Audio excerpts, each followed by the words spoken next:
कमला एक बहुत ही गरीब औरत थी जो कि मॉल के सामने फ्रूट चाट बेचने का काम किया करती थी। उससे आने वाले पैसों से ही वो अपना और अपनी बेटी का पेट पालती थी।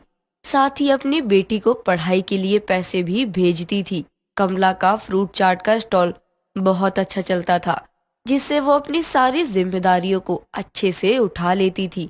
सब कुछ ठीक चल रहा होता है, तभी एक रोज कमला का मकान मालिक राजेंद्र अपने परिवार वालों के साथ मॉल आता है, जहां उसकी नजर कमला के स्टॉल पर जाती है, जिसको देखकर वो अपनी पत्नी शांति से कहता है।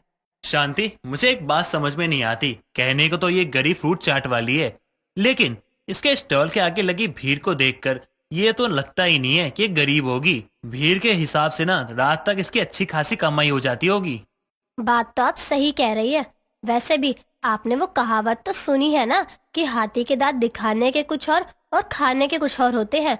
हो सकता है ये लोग गरीब हो ही ना, सिर्फ गरीब होने की एक्टिंग कर रहे हो। जिसके स्टॉल के आगे इतनी भीड़ लगी होती है वो गरीब कैसे हो सकते हैं? आप ही सोचिए। बात तो तुम्हारी सही है, तभी मैं सोचूं ये अपनी बेटी को हॉस्टल में रख के पढ़ा कैसे रही है। कैसे ये हर महीने मांगने से पहले कमरे का किराया दे देती है। और कहाँ से देती है? गरीब फ्रूट चाट वाली बनकर लोगों को लूटती है। ऊपर से इसने अपना स्टॉल भी मॉल के पास लगाया है। जो भी आएगा वो यहाँ जरूर ही रुकेगा, क्योंकि फ्रूट सेहत के लिए अच्छा भी होता है और फायदेमंद भी होता है। अगर मुझे पहले पता होता कि इस गरीब चाट वाली का स्टॉल इतना अच्छा चलता है तो मैं ना कमरे का किराया और बढ़ा कर लेता। अभी कौन सा समय निकल गया, अगले महीने से बढ़ा दीजिएगा किराया। बहती गंगा में हम भी थोड़ा हाथ धो ले। ये तो कमा ही रही है, थोड़ा हम भी कमा ले। सही कहा तुमने। चलो अभी शॉपिंग कर लेते हैं, बाकी इसे तो बाद में देखेंगे। राजेंद्र इतना कहकर अपनी परिवार को लेकर मॉल से चला जाता है। समय बीतता है। तभी एक रोज सुबह के समय वो अपने घर के मॉल में बैठा अखबार पढ़ रहा होता है। तभी कमला वहां आती है और राजेंद्र को पैसे देते हुए कहती है। मालिक, ये लीजिए पिछले महीने का किराया। इस बार माफ करिए, लेकिन किराए में 500 रुपए कम है। अगले महीने में जोड़ कर दे दूंगी। ये कोई बात नहीं होती है कमला। पहली बात तो ये, अगर तुम इन पैसों में ना 500 रुपए और ऐड कर भी देती हो ना, फिर भी किराया पूरा नहीं होता है। क्योंकि ना अब तुम्हारे कमरे का किराया 4000 नहीं बल्कि 6000 है। मालिक, ये क्या कह रहे हैं आप? मैं गरीब, इतने पैसे कहाँ से लेकर आऊंगी? मेरे पास इतने पैसे नहीं हैं।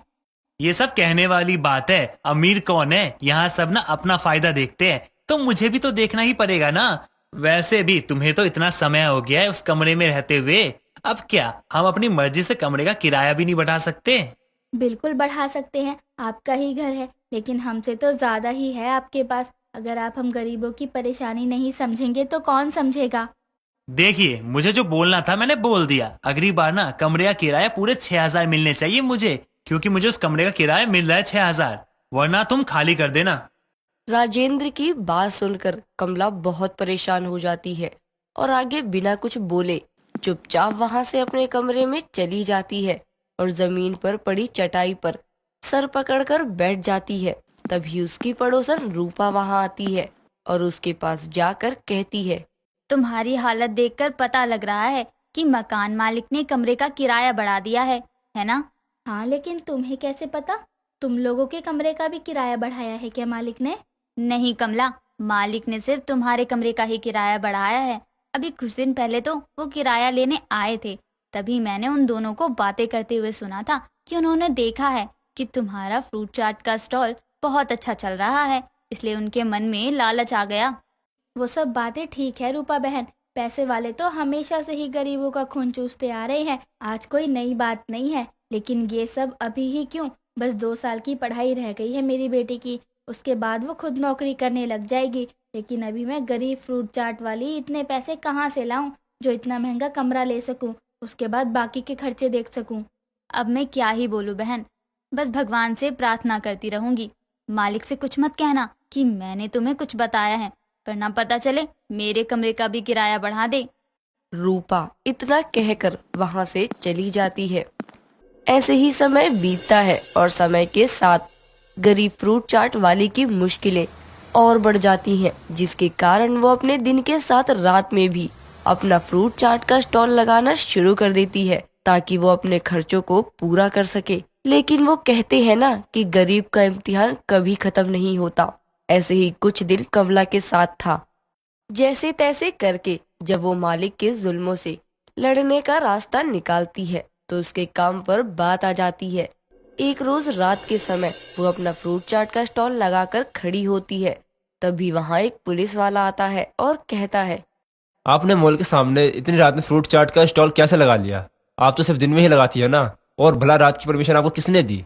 सर जी, मुझे पैसों की जरूरत थी और वैसे भी लोग रात में ही फ्रूट खाना ज्यादा पसंद करते हैं, तो मेरी भी थोड़ी कमाई हो जाएगी, बस इसलिए लगा लिया। और रही बात परमिशन की, तो वो तो मैंने दिन में भी नहीं ली थी। क्या? आप ये क्या बोल रही है? मॉल के आगे कोई भी ऐसे ही किसी का स्टॉल नहीं लगा सकता है, और आपने तो दिन रात किसी की भी परमिशन नहीं ली है। लगता है अपनी ही बातों में खुद फंस गई, अब क्या करूं? माफ करिए सर जी, बात यह है कि ये फ्रूट चाट का स्टॉल मेरे पति चलाते थे। उनके जाने के बाद इस स्टॉल को मैंने चलाना शुरू किया। मुझे इन सब बारे में कुछ नहीं पता है। मैं तो बस एक गरीब फ्रूट चाट वाली हूँ। मुझ गरीब पर रहम करिए। देखिए, आप गरीब है इसलिए मैं आपका स्टॉल बंद नहीं करवा रहा हूँ, सिर्फ फाइन भरवा कर ही छोड़ रहा हूँ। कल सुबह आप इस इलाके के थाने में जाकर 7,000 रुपये जुर्माना भर दीजिए और अपना स्टॉल चलाने की परमिशन ले लीजिए, लेकिन अभी अपना स्टॉल बंद करिए। पुलिस वाले की बात सुनकर कमला के होश उड़ जाते हैं। थोड़ी देर बाद जब वो अपना स्टॉल बंद करके अपने घर चली जाती है, अगले दिन वो जैसे तैसे करके पैसों का इंतजाम करती है और थाने में जाकर अपने जुर्माना भर देती है। जिसके बाद अपने मकान मालिक राजेंद्र के पास जाकर उसे आधे महीने का किराया देते हुए कमरे की चाबी वापस कर देती है और कहती है, मालिक, मुझ गरीब के पास इतना पैसा नहीं है कि मैं इतने महंगे कमरे में अकेले रहूं और फिर उतने ही पैसे भरकर अपनी रोजी रोटी चलाऊं। इससे अच्छा है कि मैं अपनी रोजी रोटी ही चला लूं। वैसे भी अब मैं रात में भी स्टॉल लगाती हूं, तो क्या करूंगी कमरे का। आप मुझ गरीब की छत छीनकर कमा लीजिए पैसा। आपके पास मुझसे ज्यादा मजबूरी है। तुम ये क्या कह रही हो? मुझे कुछ समझ में नहीं आ रहा। और मैंने क्या किया जो तुम मुझे सुना रही हो? आप क्या समझ रहे हैं मालिक कि आपने मेरा चलता फ्रूट चाट स्टॉल देखकर ही मेरा किराया बढ़ाया है? ये बात मुझे नहीं पता, या मुझे ये नहीं पता कि आपने मुझे छोड़कर किसी का भी किराया नहीं बढ़ाया है। लेकिन आप मालिक हैं, आपका घर है, आप कुछ भी कर सकते हैं। लेकिन मुझ गरीब के पास इतना पैसा नहीं है जो मैं आपका किराया भर सकूं, इसलिए मैं आपका कमरा छोड़ रही हूँ। गरीब कमला की बात सुनकर राजेंद्र को अपनी हरकत पर बहुत पछतावा होता है। जिसके बाद वो उससे अपनी गलती की माफी मांगता है, साथ ही उसे उसके कमरे की चाबी वापस कर देता है, वो भी पुराने किराए पर। इससे गरीब कमला का कुछ हद तक बोझ हल्का हो जाता है। जिसके बाद वो अगले दिन से बिना किसी चिंता के अपना फ्रूट चाट का स्टॉल लगाना शुरू कर देती है।